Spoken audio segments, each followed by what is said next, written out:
We talk about marketing a lot, we talk about sales a lot, but merchandising will become one of the more coveted disciplines in this entire space. The companies that can do that well, the executives that can lead those efforts really well, will have an advantage over others.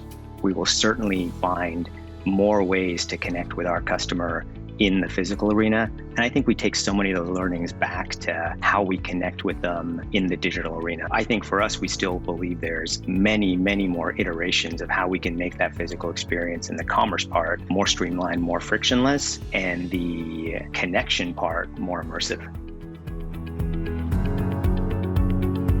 Hi, this is Imran Amed, founder and CEO of the Business of Fashion. Welcome to the BoF podcast. It's Friday, July 23rd. The role of physical retail has changed drastically over the last few years as more consumers turn to digital channels, particularly amid the pandemic, and brands have sharpened their focus on e-commerce.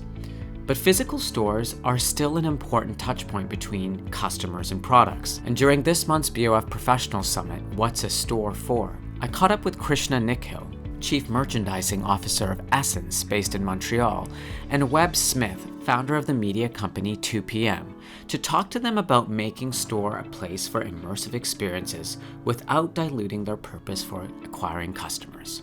Here's Krishna Nikhil and Web Smith at the BoF Professional Summit. Welcome, Krishna and Web. It's great to have you with us. I wanted to start, Krishna, with you. Ssense, which is based in Montreal, a few years back, pre-pandemic, it opened something that you are all calling an immersive flagship. As a digital retailer, this was a unusual move. First of all, why did you need to open a flagship? And what makes an immersive flagship different from a regular retail store? Thank you, Imran, for having me. And I think the way you framed the question at the outset is exactly correct, is how do you create an immersive experience while making sure that it's relevant to your audience? And I think for our audience, who are disproportionately millennial and Gen Z, they are very open to a brand like ours having a perspective that is broader than just fashion and the products that we sell. And that really speaks to the success of our online editorial platform. But they are also highly attuned to something that doesn't feel appropriate or sits out of context. And so I think it's so important to think about how do you create something that is meaningful for the customer. And for us, that really started with this idea of how do we reinvent how commerce takes place in the store. And so before our flagship, we had a small boutique store, and we saw this behavior amongst our best customers where they would come in and ask to try on items from our vast online assortment through personal shopping appointments. And we said, if a small number of customers want this, why not democratize it and make it accessible to everybody?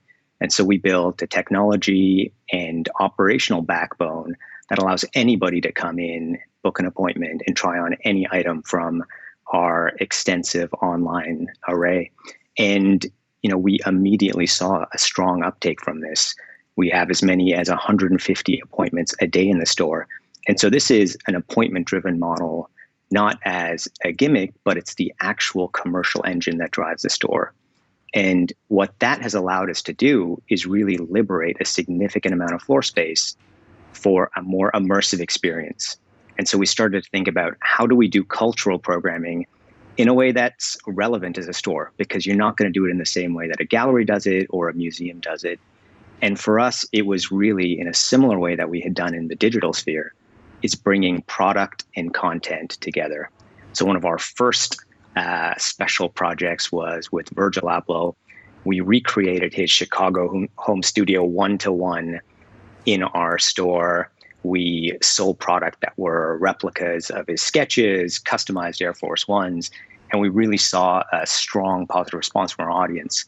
More recently, we've taken that same learning and we partnered with Burberry very recently. We took over their store in Soho, New York, and really brought that same idea of product and content together to create a more immersive experience. We had an installation that really changed the flow for customers through the store and really focused on those two things, exclusive product capsule and a really powerful short film that we commissioned with Torso that really speaks to it's a meditation on change and really the energy that's in New York right now. And I think that is how, for us, we think about why we need a store. It's creating more immersive experiences for our audience. So Krishna, I saw a lot about that Virgil Abloh experience that you created a couple years back. I'm wondering how you used or made use of this immersive space that you created amidst all of the challenges of the pandemic. Was there any way of kind of activating that space or continuing to kind of engage customers in the absence of being able to use the space physically? Yeah, for us, during the pandemic, the store was, according to protocols, locked down. We obviously still found ways to use our online presence to serve our customers. But what we did do is we took the learnings from what it takes to create a immersive physical experience and reapplied them to digital. In digital, everything is so fast. The attention span of the customer, they spend 30 seconds or 15 seconds on something you post or an article on your editorial platform. And we created digital microsites that essentially were replicas of the physical experience. And we even do this today now as we have physical experiences. We have the physical immersion in Burberry Soho, but we also have a microsite on our site, which allows people who can't experience the physical to experience the digital. And what we're seeing with these new digital microsites is that people are spending much longer amounts of time in them. We see upwards of 7-8 minutes spent in these immersive digital worlds. Got it. Web, I'll turn to you now. I mean, you've got such a following in this direct-to-consumer space where brands like Away and Glossier and Warby Parker, pre-pandemic had started prioritizing retail because they saw the evidence in the numbers that when they opened retail stores, the digital sales also went up. How have you been advising and talking to your DTC clients and the DTC community that you engage with about the role of physical retail post-pandemic? What's changed? How has your approach changed? How has the approach that some of these brands have taken changed as a result of everything that we've been through over the last 16 months? Sure. And thank you for having me. I would say that the audience that I'm appealing to here is a little bit younger as far as the maturity of the company itself. So these are companies that are still going from 0 to 1. That tends to take a little bit more creativity and, frankly, a little bit more luck. They're not as established as a lot of the traditional brands or the generational brands that were mentioned earlier. And so it's in some ways a little bit more difficult for them to build the cachet required to match these companies. One way that they do that is through really savvy merchandising. So I look at companies like Rowing Blazers that still found ways to operate throughout the pandemic through pop-up formats. You walk into their storefronts and it's, I would say 30 to 40% actual merch. And the rest of the experience itself is the experience that the brand is trying to present to the consumer. Obviously, as mentioned before, we're talking about different mementos and the history behind the actual development of the products and associations with other things that sort of inspire the customer to think about how the merchandise itself would apply to their lives. That immersive experience is available whether the brand is young or old. It just takes a lot more work if it's a little bit younger.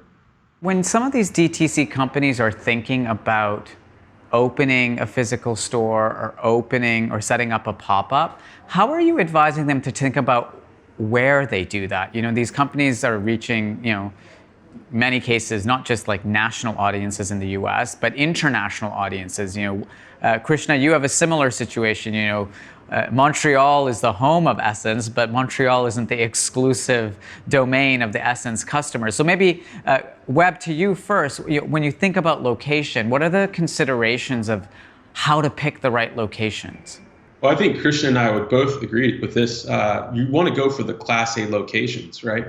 You want to go where the brands have the best opportunity to appeal to the types of customers that are most likely to buy their products. And that tends to be right now the wealthier customer, which has been more insulated from not only job losses, but also any sort of disruption in pay or health Typically, the wealthier customers right now are more likely to have come out of the last 15 months, I don't want to say unscathed. I think everyone was affected, but maybe less scathed.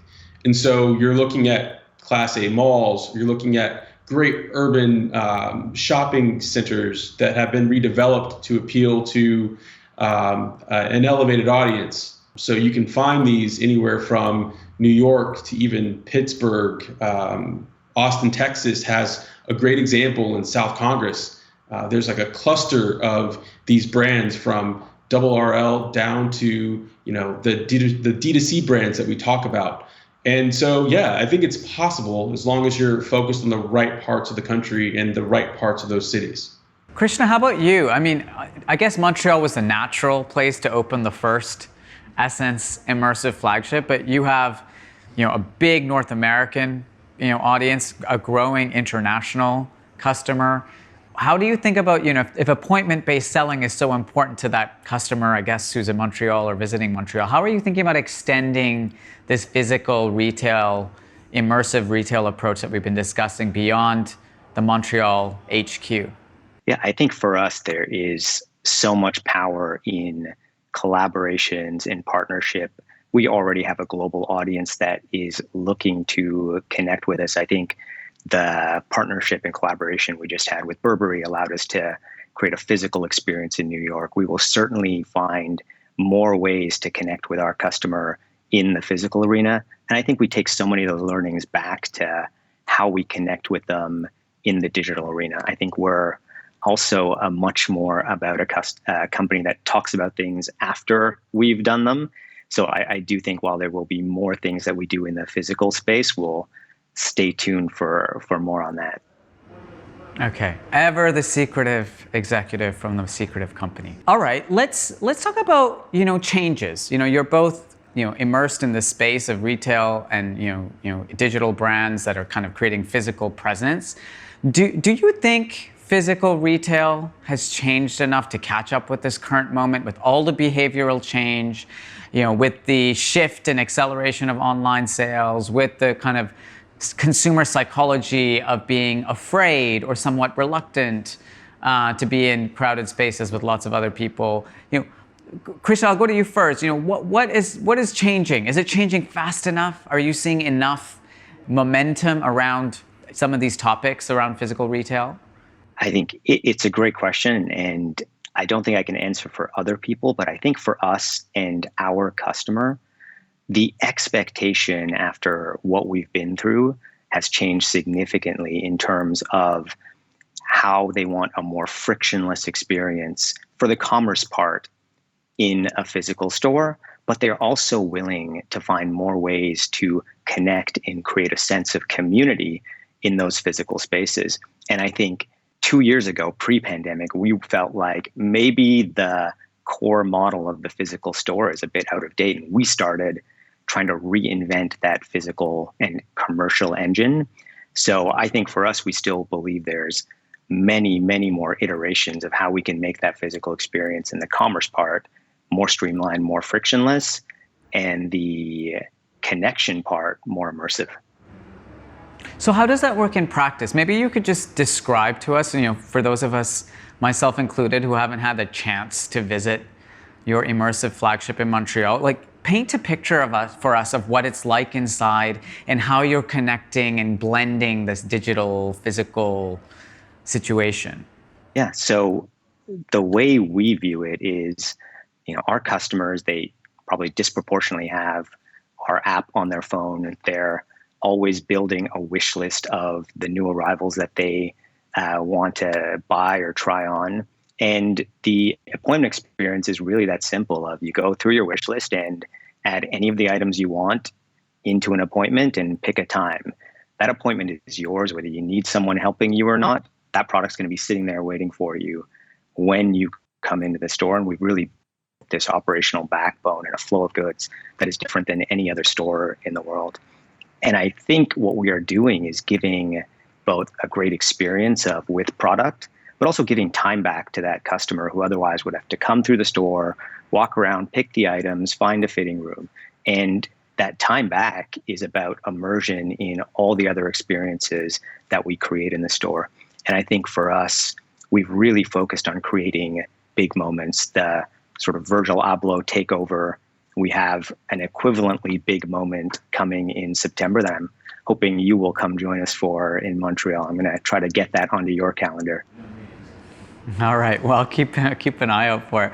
Web, how about you? DTC, as we discussed earlier, everyone was already dipping their toes into physical retail. I know certain parts of LA, I could see, as you mentioned, a few of those brands clustered together. Are these brands, these DTC brands, changing their approach to physical retail now, as opposed to some of the behavioral shifts amid the pandemic, or is it, back to the kind of same formula? Really good question. Here's how I see it. It's a much larger picture. So you have specialty retail, which we all know really well is somewhat crumbling, right? Under the weight of over-leveraged books and the lack of foot traffic required to keep them profitable. You have these direct-to-consumer brands, this new class of companies that is, each of them seem to be on the path to IPO in the coming year. They are taking these spots because they're being incentivized to do so. Frankly, customer acquisition is a lot cheaper there than what would be typically found online. Obviously, the pandemic is one exception where e-commerce was the only way, and so customer acquisition cost was relatively low, but that's almost back to normal now. These storefronts are the cheaper way for customer acquisition for a lot of these companies.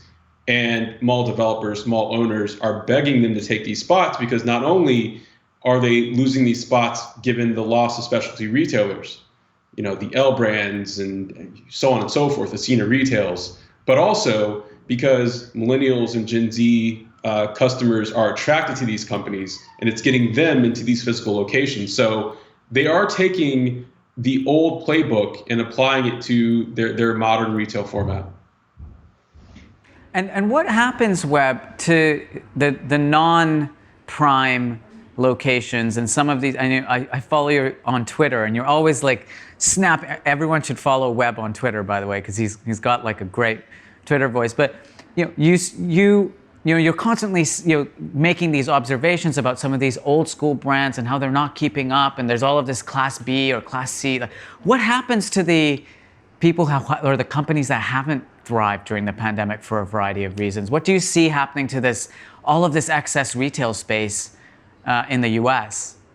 Well, where you're sitting right now, I think per capita, it's 12.3 square feet per capita. So that's about where it's supposed to be. That's generally most of Europe. In East Asia, it is closer to 6 square feet per capita. In Canada, it's 16 square feet. In the United States, it's 23.5 square feet per capita. So what that means is 40% more than Canada, almost double the amount that you would find anywhere in Europe. We have too much retail, and most of that retail is Class B and Class C. To answer your question succinctly, it's going to be empty. Obviously, we hope that there's new and inventive ways to redevelop these projects into warehouses or apartments or you name it, maybe green space. But for now, for the next 10 or 15 years, we're going to have an issue with a lot of empty buildings or suboptimal buildings that are breeding grounds for things that you don't want in your communities. So we all believe in the importance of physical retail. It's here to stay. The strong brands are going to be in the top locations. They're going to continue to drive their digital interactions with customers, but they still value the physical interaction with customers. I'm curious, I know you're both very data-driven executives, so you're both very analytical, which is why I enjoy speaking with you both so much. When you're thinking, Krishna, about measuring the impact of the Ssense flagship, it has to go beyond kind of sales per square foot, right? It has to go beyond just footfall. How do you measure the success of an immersive flagship if the goal isn't simply just to sell more stuff? Yeah, I think with such a multifaceted goal, your measurement has to be equally multifaceted. And for us, we do absolutely look at commercial metrics like how many appointments per day are we getting? What's the conversion rate of those appointments, which for us is an extremely high number because people are coming with intention? If you're doing exclusive product, what are the product sales? But those commercial metrics tell a portion of the story. The other part is how deeply is your audience engaging with you? How much time are they spending in the store to see an exhibit or whatever you're putting forward? Is it bringing a new audience in, or is it just catering to your existing audience? And this is also really where the digital experience has helped us with measurement. So by extending the experience from the physical to the digital, it also gives us more information on how our audience is engaging with it. How much time are they spending on this microsite? Are they watching this short film we put all the way through, or watching the first 30 seconds of it? And I think as you think about combining these physical and digital experiences, I think you have to think about measurement and analytics in the same way. Is how do you combine analytics across two platforms? Web, how about for these DTC brands? These are significant investments. What do you advise DTC players to focus on when considering the success of a physical store alongside what is predominantly an online e-commerce operation? I am a proponent of owned shopping experiences. So obviously there are a number of marketplace opportunities for younger brands like that. There are, you can look at Showfields. There's a number of them, Beta. And I would say that brands should focus on capturing the customers in their own spaces where they have complete autonomy to present exactly the format that they would like to present and the messages that they want those customers to take away from them. How about some final words of advice? We have, thousands of BoF professional members from around the world who are, building their businesses, working in companies, trying to, solve these problems and understand how to really add magic. Andrew Keith and I were talking about the magic of retail. Maybe Web, you first. Your top tips on really creating meaningful, immersive, memorable experiences in physical retail. What really excites me is when you're selling a product, whether it's a shirt, a pair of pants, whatever it is, what are the associated things, the moments, the history, the accessories that you would merchandise it with, the history of the industry itself? What are those things that you would associate with the sale of those products? Having that around in a physical space is incredibly inspiring, no matter what it is that you are actually trying to market to the customer. And I think that we talk about marketing a lot, we talk about sales a lot, but merchandising will become one of the more coveted disciplines in this entire space. The companies that can do that well, the executives that can lead those efforts really well, will have an advantage over others. Give us some examples. Who's best in class? Oh, you walk into any LVMH brand and they do a great job in store, right, in Soho, whether it's luggage or puffy coats. You see that when you walk into those stores and you see luggage from 30 years ago, stickers on the wall from places that customers visited, 40 years prior. It sets a dynamic that reminds you that not only has this brand been around for a while, but it's going to be around for a long while. And that gives you the assurance that the purchase that you're about to make, especially if it's expensive, will pay off in the long run. Krishna, final thoughts from you. Top tips on creating memorable, immersive, valuable experiences in physical retail? For me, it's about asking yourself the hard questions. And we think about it through three lenses: commerce, culture, and community. On commerce, have you done enough to reinvent the way commerce happens in your stores? On culture, what is really the point of view that you can authentically put forward that's going to make the experience more immersive? And then on community, are you reaching out to collaborators to make your experiences more immersive? And from a store standpoint, the single best community you have are the employees that work in stores. And often the very best ideas come from them. The idea of the appointment model that Ssense Montreal is predicated on came from store employees making it happen for their customers. Such good advice from both of you. Thank you so much for joining us. It's been such a pleasure to have you. If you enjoyed this episode, don't forget to subscribe to the BoF podcast for our look inside fashion and how it connects to currents in the wider world. If you're not yet a BoF professional member, join today with our 30-day risk-free trial and benefit from exclusive access to agenda-setting analysis you won't find anywhere else. The BoF podcast is edited and produced by Emma Clark, Kate Vartan, and Kevin Bobby Blanco in the BoF studio team.